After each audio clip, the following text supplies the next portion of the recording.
And the Out of Bounds Show, ESPN 105.9 The Zone, is brought to you by RPT and Rick's Pro Truck. New location, Gluckstadt, Madison County. Spray and bedliners, lift kits, all at RPT and Rick's Pro Truck. The SEC Insider Hit this morning is also brought to you by Havana Smoke Shop, 2 locations. One, Fannin Market Reservoir, the other one, I-55 North. North of Northside Drive. Wonderful premium cigars, including Liga Privadas, Rocky Patel's, Olivas, Fuentes, and many, many more at Havana Smoke Shop as you get ready for some crawfish, some basketball, and, of course, Mississippi State and Ole Miss baseball in Starkville and Oxford this weekend. We're live in the Bank Plus studio. We want to welcome in our friend Brad Edwards, College Game Day on ESPN. Brad joins us on the Coors Light guest line. You can watch the show on YouTube, our YouTube channel. Just go to Out of Bounds Sports. All right, Brad, before I get into ESPN FPI, I want to bounce a couple of things off of you as far as ranking college football coaches. All right. One of your colleagues, Stewart Mandel with theathletic.com, dropped an article this morning ranking the top 25 coaches in college football. He has Nick Saban 1A, Dabo Swinney 1B. I'm cool with that. Yep. I'd flip-flop them right now today, but I get it. Saban's been great, so on. But at number 3, he has Ed Ogeron. And while Ed Ogeron was magnificent, along with the supporting cast last year, I'm not sure I'm ready to go from, as Mandel said, unranked to number 3 in the country. How do you feel about that? Yeah, I'm with you on that one. I mean, look, I think Coach O gained a lot of respect from a lot of people last year who had previously doubted him, and he deserves to go way up on that list. But number 3, now look, I haven't given it any thought yet as to who else would be in my top 10, but that shocks me, actually. Me too. Now, the funny thing is I listened to Stewart and Bruce Feldman on their podcast every year when they do this list, sit there and debate it, and they agonize over, all these things and where do you put this guy in relation to that guy? And, of course, you've got tricky stuff like, how long do you have to coach before you should be high on this list? I mean, Lincoln Riley was one that they were throwing out a year ago. That's like, can you even put him on the list yet? Is he coached long enough? I'm curious where he is. Because, he's at number 4. Yeah, I mean, I think Lincoln Riley, given what he's done in now, 3 seasons and making the playoff, all 3 of them, with 3 different starting quarterbacks. And look, as much as you can say, yeah, Oklahoma is the most talented team in that conference, they should be winning it and going to the playoff. I think you also have to recognize that Oklahoma, unlike all these other teams that are regulars in the playoff, they don't really recruit at a top 5 level. I mean, I think they barely recruit at a top 10 level. And so it's not like he's just loaded with talent all over the field, and we've obviously seen their defensive efficiencies that they've had to overcome. So I would put Lincoln Riley ahead of Coach O. And it's kind of funny because we spent so much time last year, I think we, like national media, praising Joe Brady for the impact that he had in just one season. And now, you've got a case of someone turning around and giving all the credit to Coach O. And I realize he's the guy who hired him. I mean, he deserves a lot of credit for, going in that direction and hiring the right guy for the job. But I think how good of a coach he is, I think we've now decided he's no longer a bad coach, right? but how good he is, it has a lot to do with how well, do you replace Brady? How well do you replace Aranda? I like the hires that he made so far, but we'll see how they play out. And obviously he's, doing something that every coach at LSU in the last 20 years has had to do, which is replace a lot of talent. Yeah. All right, well, I'll just go through. I'm not going to go through all 25, obviously. But so it's Saban and Swinney, Ogeron, which no way. Lincoln Riley at 4. Kirby Smart at 5. I disagree with that, too. Brian Kelly at 6. I think Kelly's done a good job. Franklin at 7.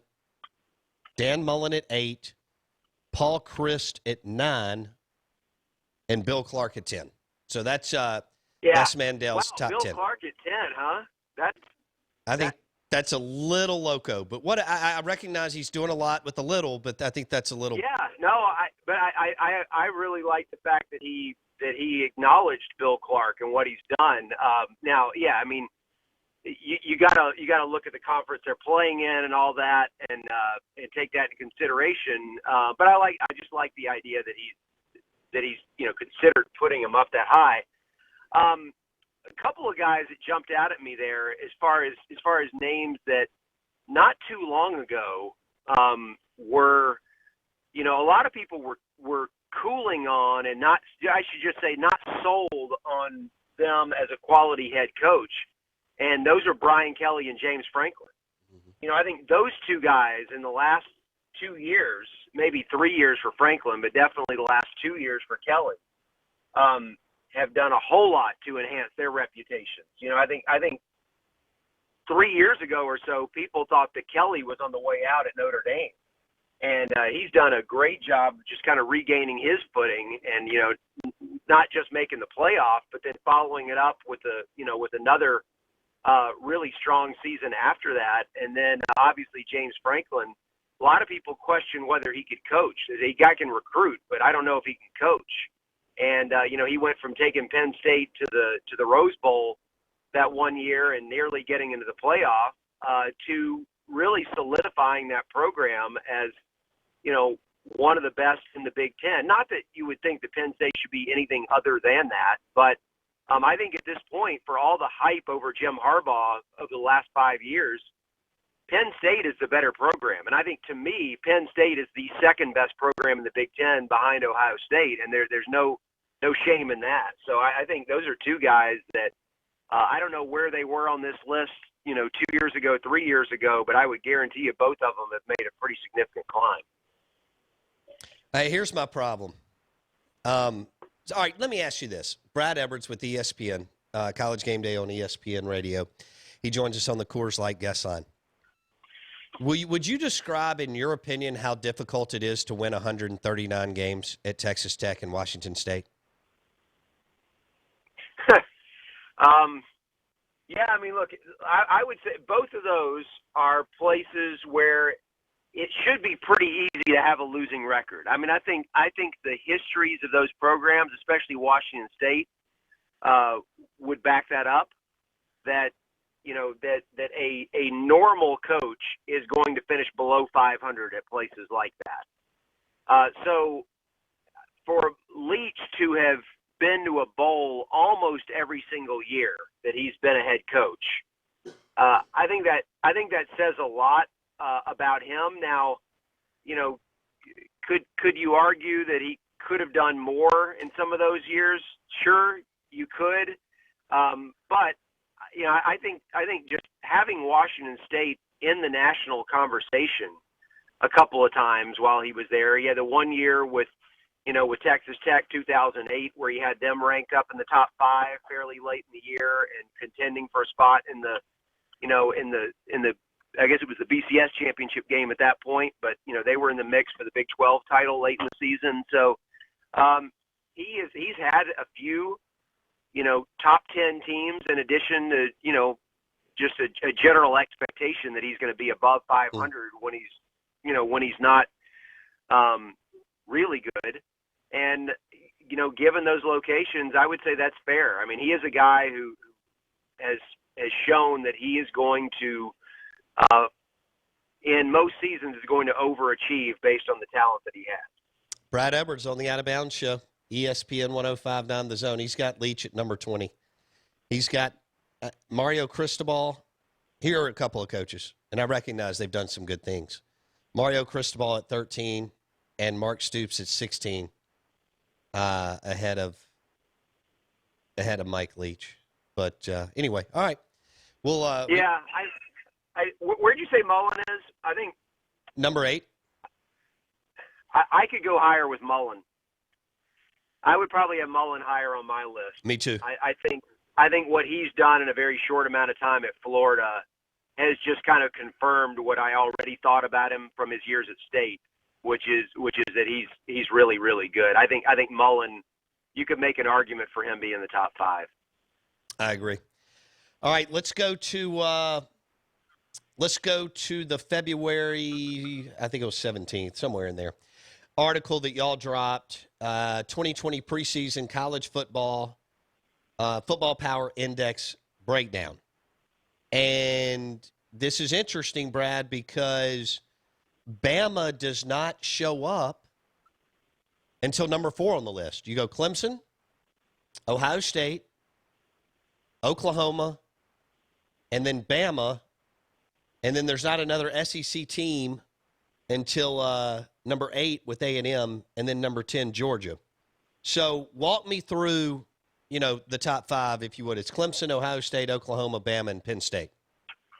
Yeah, so to me, it was no surprise that Clemson and Ohio State are the top 2 because they not only were 2 of the 3 best teams last season, but they return the top 2 quarterbacks in college football. And most of the other top teams don't return their starting quarterback. Those 2 not only return their quarterback, but you're looking at probably the top 2 quarterbacks in all the country. So I think those should be the top 2. Alabama, I don't know if you can see the point total there. I don't think it was published with that article, but Alabama and Oklahoma are in a virtual tie at number 3. Oklahoma is barely ahead. It's like 0.2 of a point ahead, and so it's a little misleading there. But I think just to some people, the fact that they're even close is a surprise. What I can tell you is that at the moment, and I say at the moment because we've been working since before last season ended at revamping the way that we look at returning talent for this. And up to this point, it's always been done by returning starters just because it's the easiest data to acquire, number of returning starters. But there are obviously some flaws in that, and returning starters is the reason that Oklahoma is ahead of Alabama. Oklahoma has, I believe it's 8 returning starters on both sides of the ball. So 16 total. And that's several more than Alabama has. And so that's the reason that Oklahoma is barely up there ahead. Now, the reality is that Oklahoma lost the only 3 starters they lost on defense were arguably their 3 best defensive players from last year. And I think that has to be taken into consideration. Also, just the technicality of the way returning starters is calculated. The fact that Dylan Moses is back for Alabama doesn't have any impact because Alabama is returning the starter at his position from last season. And so the fact that he's back and will be an upgrade at that position is, that's not being factored in. So there are a few things like that you could look at with various teams, but I would say that at whatever point we finally plug in the new way of doing things, Alabama will probably move ahead of Oklahoma. Okay. But I think the bigger surprise to a lot of people is the rest of the SEC. Yeah. Which is that because last year 3 of the top 4 in preseason FPI were SEC. You had Alabama, Georgia, LSU were all top 4 to start last year. Now you've got 1 of the top 7. I think as much as anything, it's a product of how many of them lost their starting quarterback. I mean, that's a big deal with this. It's not just the number of returning starters, but it's also if the quarterback is one of the guys that's lost, that has an impact. But they're not that far off. And I think when you look at Texas A&M at number 8, being the second highest ranked SEC team, that should catch a lot of attention because if you follow the SEC, there's no logical reason to buy into A&M yet. No, that shocked me. Yeah, they need to do something, but based on this formula and the way it works, A&M checks a lot of boxes, okay? And they have a senior quarterback who's been starting since he was a freshman. And so that, along with 16 returning starters overall, that's a good look for them compared to a bunch of other teams. But here's the thing. there are a lot of SEC teams that are right behind A&M. I think you mentioned Georgia at 10. I think you got Florida at 11 and LSU at 12, and then Auburn at maybe 15. Mm-hmm. Like there are a bunch of SEC teams that are kind of clustered together there. And this version of FPI is simply trying to estimate how good teams will be. What it's not doing is predicting where they're going to finish. And in April, we'll roll out the next version of FPI, which is when we actually plug the schedules in. And once you start to look at the schedules, who these teams have to play, where they have to play them, A&M might be number 8, but FPI is going to project them as like a 9-3 type team because they've got to play at Alabama, at Auburn, and they've got several other games they're going to play against teams that they're not a whole lot better than. So all that stuff is eventually going to, probably add up to another loss somewhere else. So who knows? But I mean, it looks good for A&M, but I would stop short of saying that FPI is completely bought into A&M because it's not exactly giving A&M much of a chance to win the West. I'll tell you that. Are you Brad Edwards with ESPN on the Out of Bounds show? Do you like the new formula? Are you excited about it that y'all are going to? So yes, I am excited about the changes that we're making because it's not just looking at returning talent or returning starters in a more intelligent way, but it's not even necessarily looking at starters. Okay, because there's a threshold, and I'm not sure whether it's 6 games, 7 games, whatever it is you needed to start the previous year to be considered a returning starter technically. But my bigger question is, how good are you? Sure, you're returning starter, but if you got a team that returns a bunch of starters and they weren't very good, what's that worth? And so, we have some other things that go into this that really, try to help determine, were these players any good last year? And then you obviously have guys who played a lot of plays, they just never technically started. And so that, to me, is not that big of a deal when someone like that becomes a starter. I think some of these guys are proven. And then, of course, the other thing is that you need to be able to differentiate between a guy who started 34 games and a guy who started 7. Right. That should make a difference too. And so there are a lot of things that we're going to do with this that I think will improve our evaluation of how much is coming back for a given team. Okay. I want to switch. Do you have 3 more minutes? Are you good? Sure. Yeah. Okay. I'd like to shift gears here and ask you about. I can't remember if I've asked you about this. Scott Cochran goes for No. Okay. So Scott Cochran, as you well know, has been with Saban since day one at Alabama, and he runs the strength and conditioning division, which is huge in college football.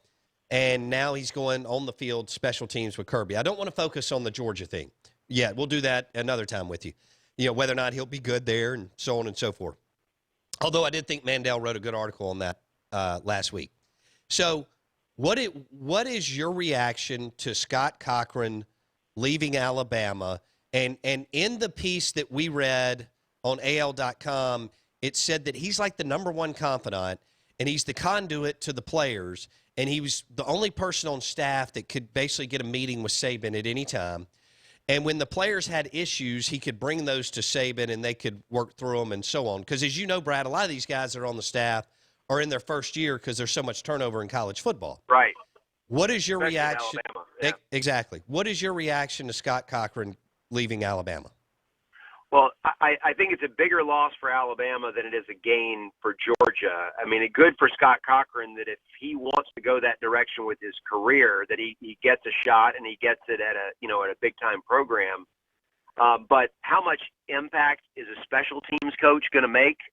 I mean, even if he has more impact than a normal special teams coach, I don't think he's changing Georgia's playoff prospects.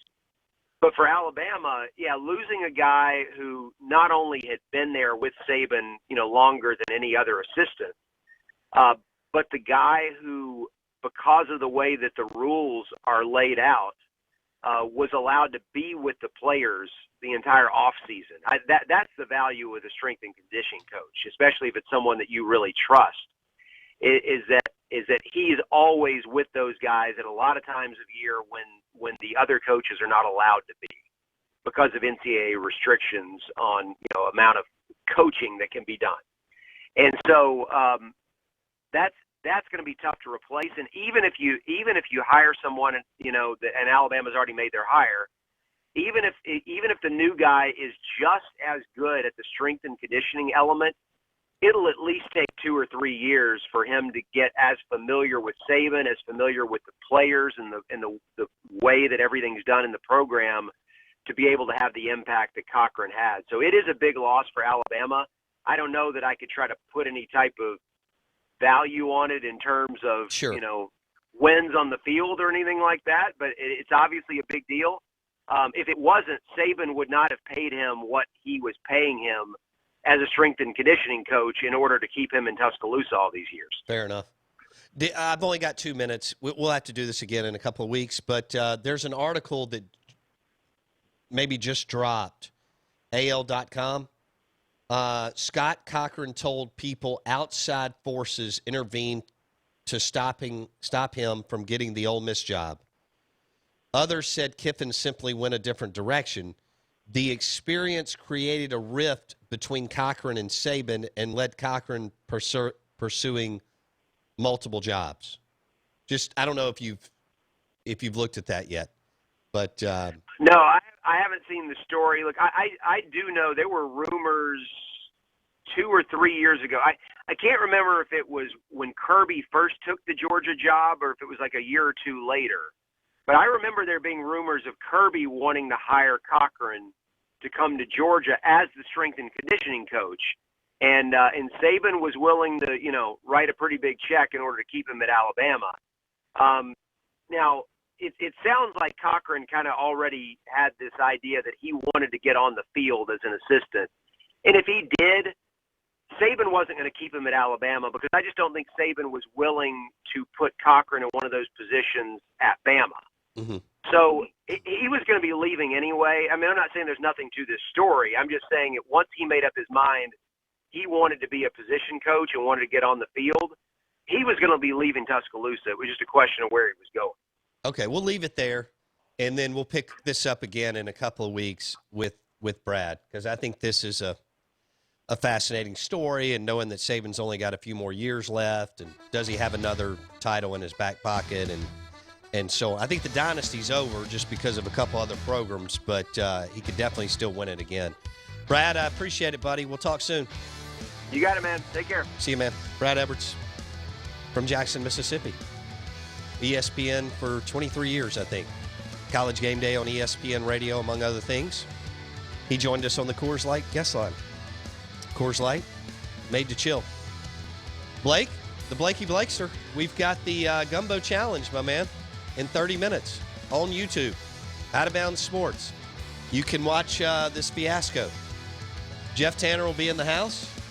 Gumbo Challenge, presented by Miller Lite at 9:30. Watch it on our YouTube channel, Out of Bounds Sports. Hit the YouTube channel. Please subscribe. Out of Bounds Sports. We're live in the Bank Plus studio. Hour number 3 coming up.